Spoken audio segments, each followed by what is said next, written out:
So it's time for some business. Here is Emmanuel Abouajiri for joining us with the very latest. Hi, Emmanuel. Hi, my very good friend. How are you today? I'm You're great. always laughing and it's a good spirit. Yeah, I need to. I mean, regardless of everything that happens, the challenges, it's good the to problems, smile. The low pockets demand.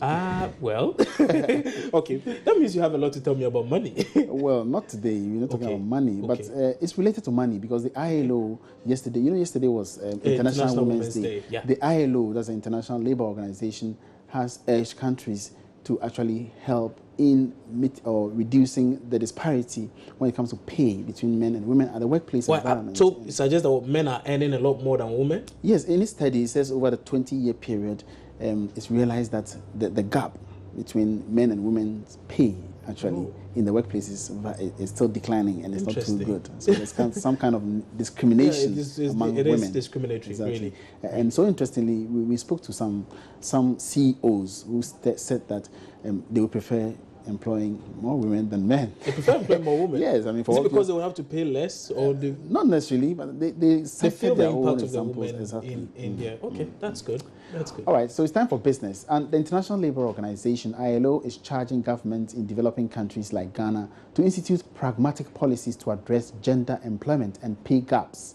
A report released by the organization on the occasion of International Women's Day showed that the employment rate between men and women has reduced only marginally in the last 20 years.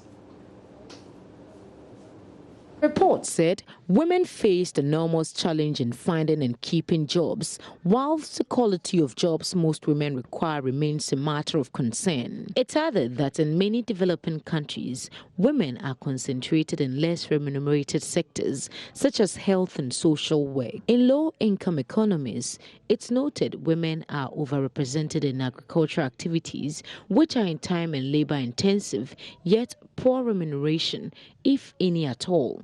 Ghana, however, remains low among countries with women in senior business roles. The CEO of Women's World Bank in Charlotte, Lily Beidou, is calling for more opportunities to be created for women to empower them in various aspects of business. I think we still have a long way to go as women in the whole world, that we're still being discriminated by the men.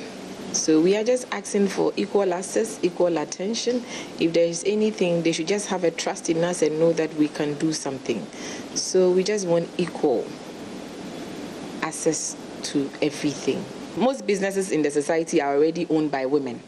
Because when you go to our market centers in Mokola, the market, Kaneshi and all those areas, I don't have statistics to prove. But when I cast my eyes around, I see more women there than men.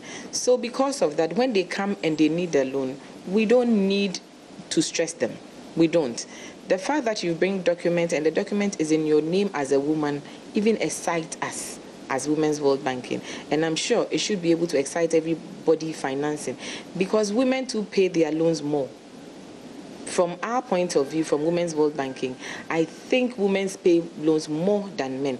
The delinquency rates in women are better than men. This year's International Women's Day was under the theme, Pledge for Parity. A new McKinsey Global Institute report finds that $12 trillion could be added to global GDP by 2025 by advancing women's equality, with women accounting for half the world's working age population.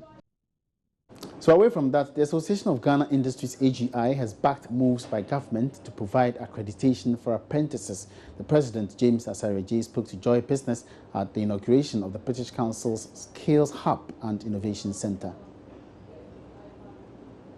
Skills Hub and Innovation Centre by the British Council is for equipping young people with skills in information technology, entrepreneurship, among others, in the world of work.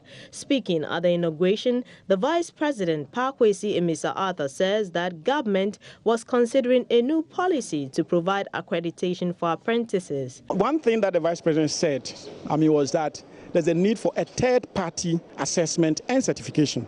And here, in as much as individual institutions are trying, to really more or less give some paper qualification, you need to get a more recognized body. It's done elsewhere, in Canada, in other countries, where they have a nationally accepted, sort of mechanism of certifying skills, development, and hence we think that Ghana also can learn from that. The Informal Sector Development Foundation is also embarking on a project that would provide information about apprentices and help shape government policy for the informal sector. President of the Association of Ghana Industries, AGI, James Asare Ejay, told Joy Business a new policy for apprenticeship would be timely for developing more skilled artisans in the country. AGI is in full support of the Skills Hub project being rolled out by British Council. We think that it's high time we took the bold step in ensuring that we build capacities, of trainees, and for that matter, our young graduates to be able to fit industry. We are going to use our network, we are going to use our various channels, to ensure that our members, particularly, the medium size and large businesses also get involved.